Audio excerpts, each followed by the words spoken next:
The next group of worksheets that we're going to look at are the Capture Opportunities set of worksheets. These take a look at the way in which the project is going to help the company make more money, revenue, save some money on operating and employee expenses, come up with some nice payback period numbers and return on investment numbers, and maybe also enhance the value of their assets and their market capitalization. We'll use this overview and summary worksheet to show where we are in the process. We've already completed the Do the Right Thing cluster of worksheets in the previous video, and now we're going to be working on the Capture Opportunities set of worksheets in this cluster. We can go directly to each of these by just clicking on the link, and we'll show you how to fill those in. So we're now at the Revenue tab, and you'll see the first thing that you see at the top is a couple of fields that you need to fill in that show the current company revenue and profit.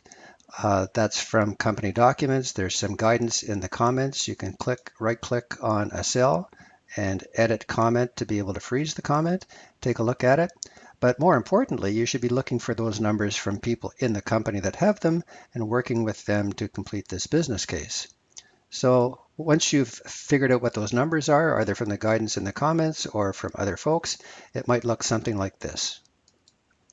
So now that you've got the baseline numbers, you want to estimate the potential revenue growth as a result of the headquarters retrofit project that you are undertaking for this particular company. So let's scroll down and take a look at how this project might affect some of these revenue streams. So the company is getting revenue from its customers, from its improved reputation with customers, etc. So we start to take a look at the extent to which this project is going to add to that revenue. We might think it's reputation with customers because this project is a clear signal to them that they care about these things. We might want to put in maybe a 5% there, and we talk to the marketing folks and make sure that they're comfortable with that.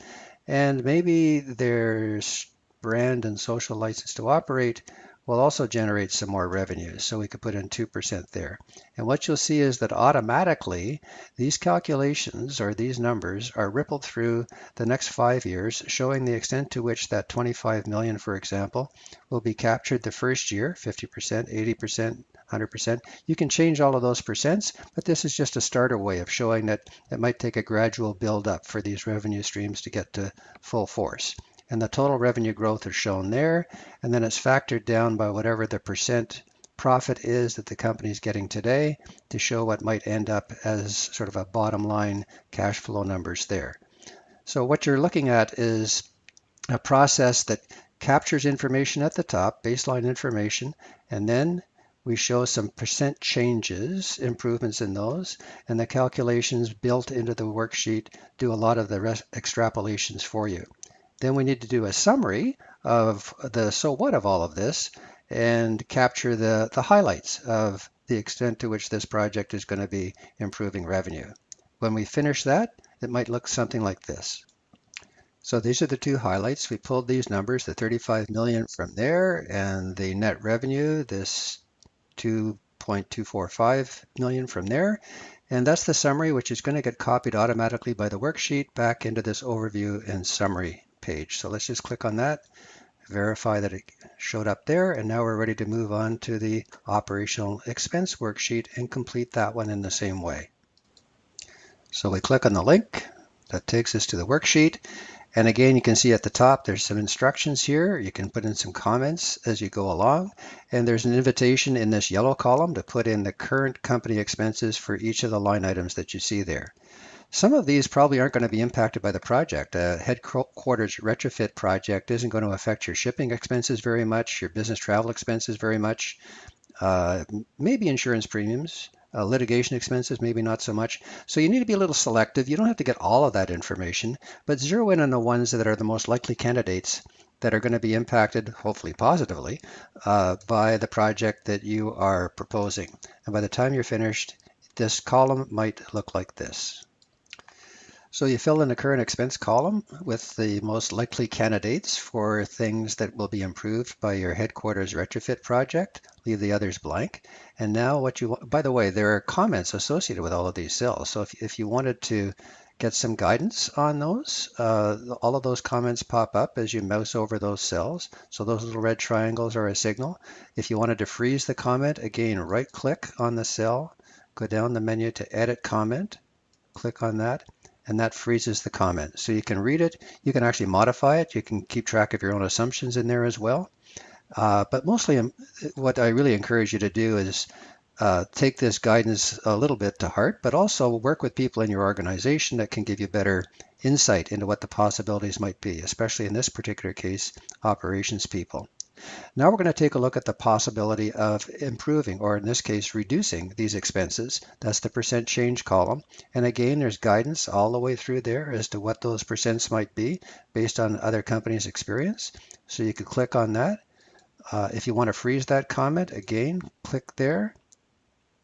Edit comment, freezes the comment. You can read that, you can edit that, you can add your own examples, but they all have basically a description, context, possibilities, and as you scroll down, some estimation guidance. So there's a fair amount built in here that you can take advantage of if you want to, but I also encourage you to work with the people in your organization responsible for each of these line items to get their judgment as to what might be possible from the kind of project that you're proposing. So by the time you're finished, you might have percents that look something like this. So we've added potential percent changes for each of the line items. Notice that we've also added in a waste disposal expense before from our conversations with operational people. We may realize that the design of the new headquarters building is going to help us reduce that. And also remember that you want to be doing the expenses for whatever jurisdiction that is going to be looked at by the decision makers. So if the CFO is responsible for the whole company, you want to be able to factor down the extent to which this building is a part of all of these expenses or contributing to those. So keep that in mind as you do these calculations. And the percent changes are there. And again, all of these are rippled across the next 5 years. If you don't think it's going to take that long to be able to realize some of these expenses, for example, if you think it's 80% the first year and 100% the second year, you can change all of those. It's just a starter set of assumptions, relatively conservatively, frankly, because in many cases these can be better. But it gives you a chance to have discussions with people and see how quickly you may be able to realize those expense savings. Now we need to move down and talk about the associated offsetting expenses that are going to be ongoing associated with this retrofit. So there are a few line items there that suggest what they might be. We can change those to what, for our particular project, they're actually going to be and fill in their numbers like this. So we've tailored these descriptions to actual costs, ongoing costs associated with the headquarters retrofit. We've put in values as to what those are going to be, and we've shown the way in which those costs are going to be incurred each year. Then at the bottom there's a total of those, and at the bottom there's a net total. The savings that we're going to realize from this project minus the costs, the ongoing costs associated with this project. So across the bottom you see the way in which those are going to be realized. And again, you can adjust those percents based on discussions with people who have better insights perhaps into the part of the company's operation that are going to be affected by this project. You might also want to capture, just for documentation purposes, the budgets that are going to be impacted by these different expense savings, hopefully in a positive way, and the summary of the highlights for this business case element, which are going to be transferred into the summary. So again, you have a free form opportunity to do that, and you fill it in something like this. So you've captured the highlights from the above line items, the savings that are going to be incurred by this project, the $4,900,000, the additional expenses, and the net expenses associated with this, or net savings. You'll notice that the net savings are maybe a little bit disappointing, but you'll also notice that you're writing off a whole lot of renewable energy credits as a part of this project. You may want to think whether you want to do that or not, but at least this captures the essence of where you are at this point in your business case building. As before, that summary of highlights is copied automatically back into the summary by the workbook. So now we've got that captured here as well, and we're ready to move on to the employee expenses part. This worksheet is similar to the one that we looked at for revenue, where you've got some baseline information up at the top that you're going to want to fill in about the hiring expenses that they incur every year, and attrition expenses, and employee salaries, and number of employees, and so on. So you capture all of that there. You scroll down and you show the extent to which those might be improved by this kind of project. And at the bottom, you summarize it. So by the time you're finished, it might look something like this.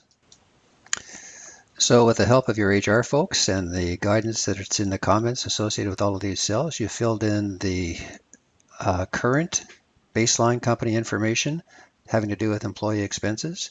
You've also moved down and you've taken a look at the possibility of saving some money on hiring expenses, attrition expenses, and higher productivity from employees associated with this project.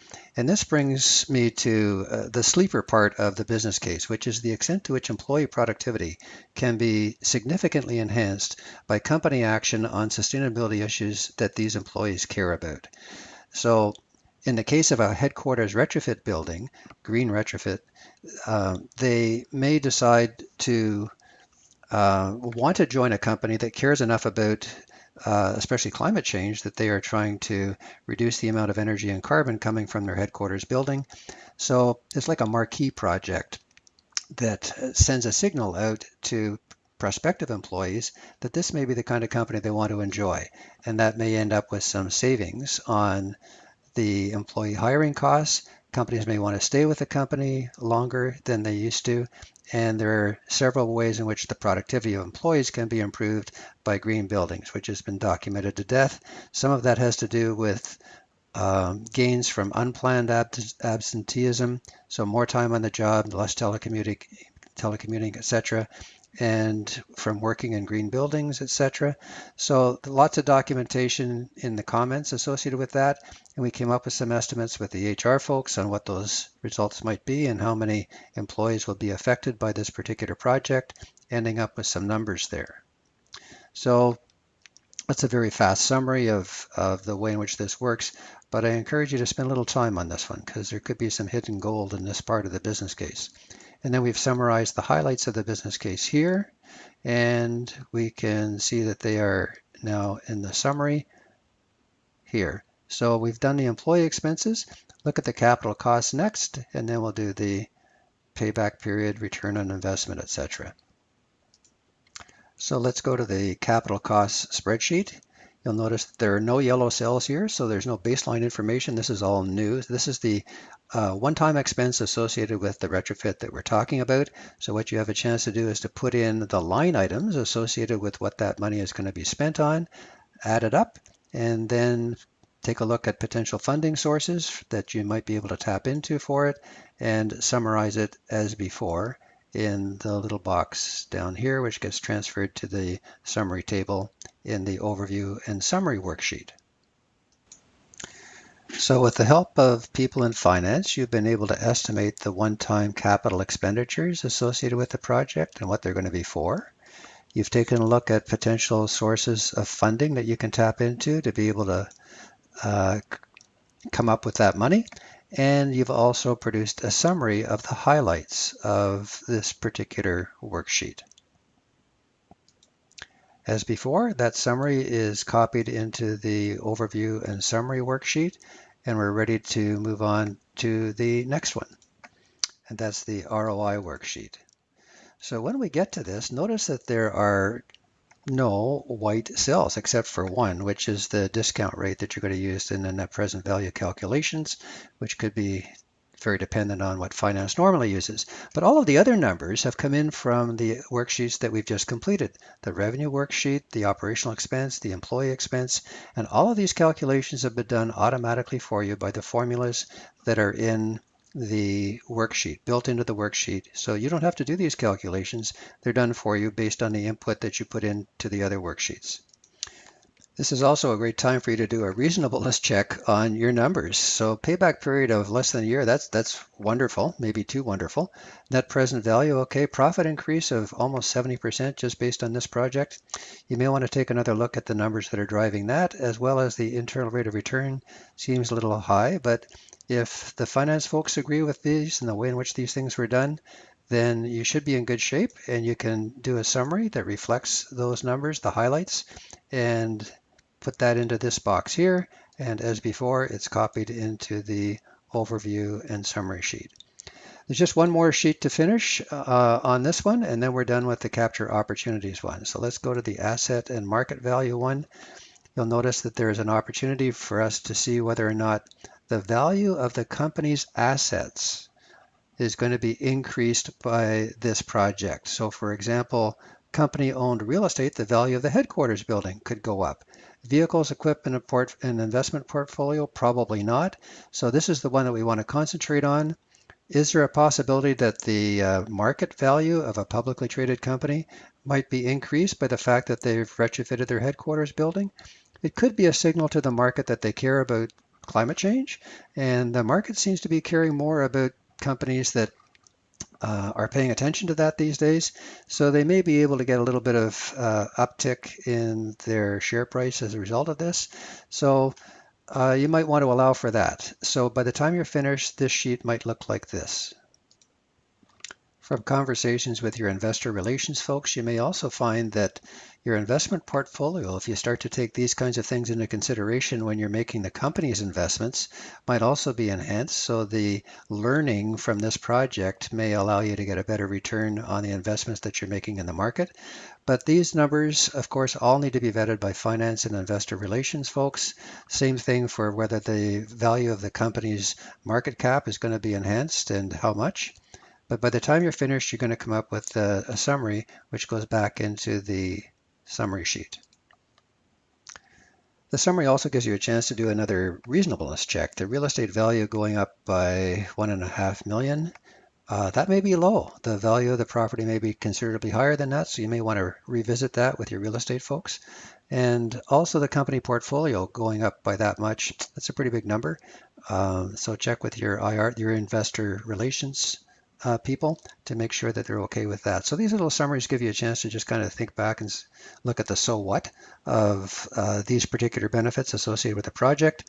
And as before, these are copied back into the summary worksheet automatically. So what we have here is a summary of all of the worksheets that we just did, and we're ready to move on to complete the risks worksheets.